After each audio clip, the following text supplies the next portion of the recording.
और आज मुख्य रूप से जो विषय वर्तमान में चल रहे हैं, जिनके बारे में थोड़ी चर्चा करने के बाद फील्ड के अंदर क्या क्या चल रहा है उसकी जानकारी लेनी पड़ती है। जैसे उदाहरण के लिए अभी CET टेस्ट हुआ है, उसके बारे में मैंने बताया है।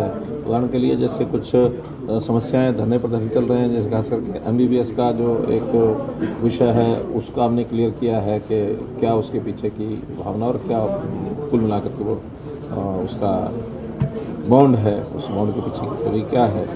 फिर कुछ सड़कों के विवाद, जैसे जगह जगह पर 2-3 जगह धरने आए हैं नेशनल हाईवे के अप्रोच को लेकर के, एक जींद में चल रहा है, एक इसी प्रकार का हथीन में है।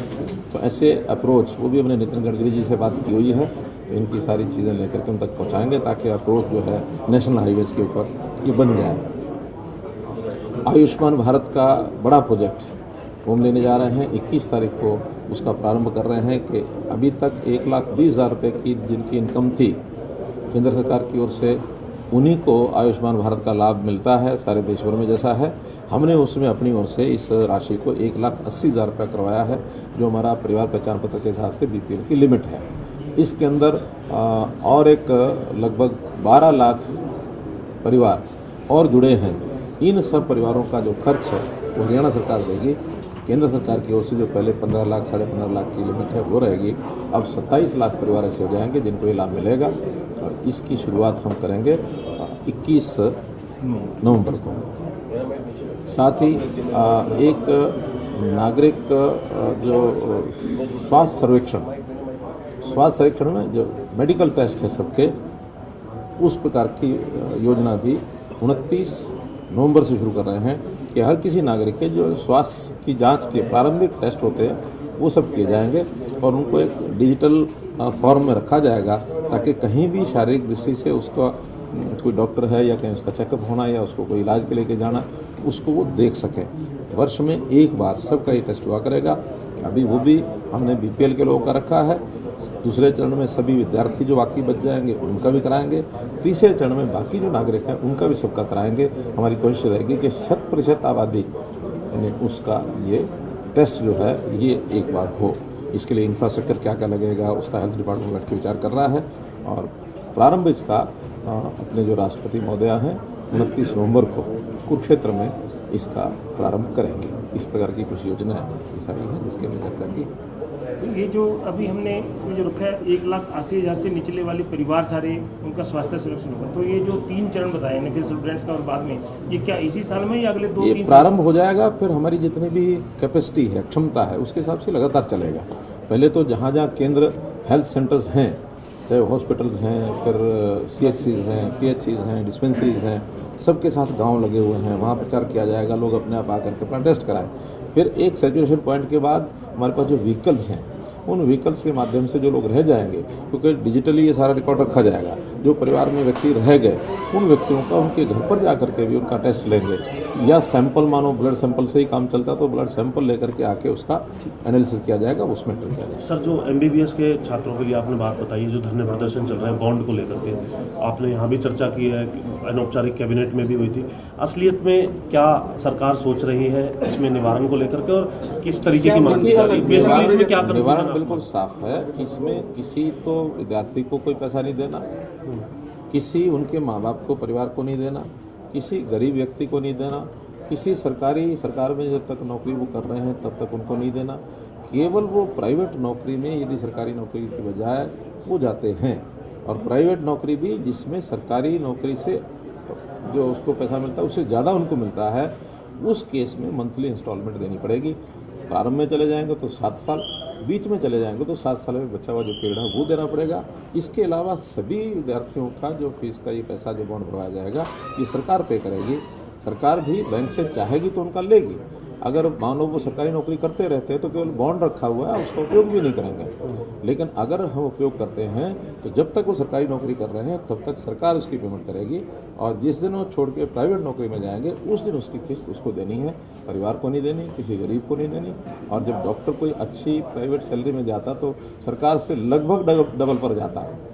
तो उस नाते से हम ये चाहते हैं कि ये लोग सेवा करने के भाव से सरकार की नौकरी 7 साल करें, उसके बाद कहीं जाएं। सेवा भाव ये सरकार जैसे वेलफेयर की स्कीम चलाती है वैसा डॉक्टर भी रहना चाहिए कि 7 साल उन्होंने सरकारी करें। 7 साल के बाद सर कुछ नहीं देना होगा, मतलब अगर 7 साल सरकार के स्वास्थ्य विभाग में नौकरी करता तो कुछ नहीं देना पड़ेगा। बहुत कुछ इस अवधि को सर कम करने को लेकर के कोई विचार है कि कम किया 4 साल करें या 3 साल कुछ देखिए, वो ऐसा? जितना कम करेंगे उतना उसकी किस्त बढ़ जाएगी। 7 साल इसलिए रखा है कि वो इतनी नॉमिनल किस्त उनको बने जिसको वो आसानी से दे सकें। अगर कोई एक साथ पैसे जमा करा के जाना चाहता है तो पहले से नहीं जा सकता है, कोई दिक्कत नहीं। तो इसमें जो विधायकों को बैंक से भी लेने की जरूरत नहीं। विधायकों ने कहा क्या, विधायक करेंगे क्या इसमें बाहर कुछ नहीं, केवल जानकारी। केवल सर छात्रों का ये मानना है आखिर हमारे सारे लोगों ताकि को अपडेट हो। अपडेट क्या मिलना विषय चाहिए, है ये? जानकारियां और रहनी क्या- चाहिए ताकि फील्ड में जाने के बाद कोई पूछ ले। कंफ्यूजन ना हो, ठीक है। तो स्थिति सबको संसद स्पष्ट में हो। सर इसमें कोई रियायत होगी? छात्रों का ये मानना है कि कर्ज लेकर के एमबीबीएस का कोर्स अपने आप में ही बहुत महंगा होता है। हमने कर्ज ऐसी नहीं स्थिति- लेना। नहीं, जब वो पढ़ाई कर रहे होते हैं सर कोई उस कर्ज वक्त- नहीं लेना उन्होंने। आज तो अगर वो प्राइवेट कॉलेज में जाते हैं तो उनको 1 करोड़ रुपए देना पड़ता है। सरकारी स्कूल में जो फीस पहले से चल रही है वही देनी है, किसी को कर्ज नहीं लेना है। और वो भी कर्ज भी अगर उठाएगी तो उनके नाम से सरकार उठाएगी, अगर उठाना है तो उनको पे नहीं करना है। पे सरकार करती रहेगी जब तक सरकार की नौकरी वो करेंगे। और जिस दिन वो छोड़ के जाएंगे उस दिन वो विद्यार्थी नहीं होंगे, उस दिन वो एमबीबीएस नहीं कर रहे होंगे, उस दिन वो अच्छे भले खासी तनख्वाह लेने वाले डॉक्टर हो चुके होंगे। कर्ज दिलाने में भी सरकार जो है मदद करेगी सर। वो तो आगे बॉन्ड होगा तो बॉन्ड होगा तो बैंक दे ही देगा। उस बॉन्ड को एनकैश करना कि नहीं करना ये सरकार उनकी नौकरी या उनकी जब एमबीबीएस पूरी हो जाएगी उसके बाद निर्णय करेंगे। अगर लगता है सरकारी नौकरी आदमी कर रहा है तो कोई सरकार को लेने की जरूरत भी नहीं है। हाँ, हमें अगर फाइनेंस की जरूरत पड़ेगी, क्योंकि आज अब हर जिले में मेडिकल कॉलेज खुले हैं, सरकारी मेडिकल कॉलेज भी उसमें 16, 17, 18 हो जाएंगे और हर मेडिकल कॉलेज का 300 करोड़ से 400 करोड़ रुपए का साल का खर्च होता है। तो ये खर्च भी लगातार बढ़ रहा है।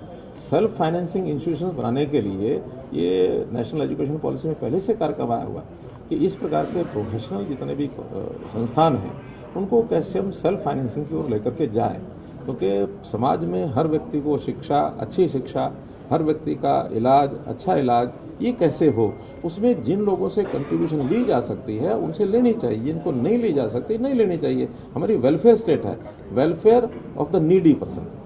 अब हर किसी का वेलफेयर सोचना ठीक नहीं। सर समझ क्यों नहीं पा रहे, मतलब ये चीज जो है वो तो उकसा रहे नहीं हैं, समझ। कुछ लोग उकसा रहे हैं। सर, सभी ये विधायकों आयुष्मान भारत वाला जो को विषय है। जो बुकलेट दी गई 8 साल के काम का, वो तो आप लोगों को जो दी गई थी वही है। लोगों के भी काम लेकर जाने हैं, कुछ ऐसी नहीं, वो तो जो आप लोगों को एक जानकारी के लिए सरकार की जो उपलब्धियां हैं वो उनको भी बता रहा है, जैसे आपको दी ऐसे उनको दी है। ये तो हर किसी को जो चाहता सबको जो आयुष्मान विधायकों भारत का का सर जो फीडबैक, 29 लाख विधायकों का फीडबैक क्या है, लोगों में क्या है, सरकार को लेकर किस तरीके की रिएक्शन है, मतलब एकदम बढ़िया है। इंडिविजुअल समस्याएं अपने अपने इलाके की होती हैं, वो सब उठाते ही हैं, उठानी भी चाहिए, तभी हमें पता लगेगा।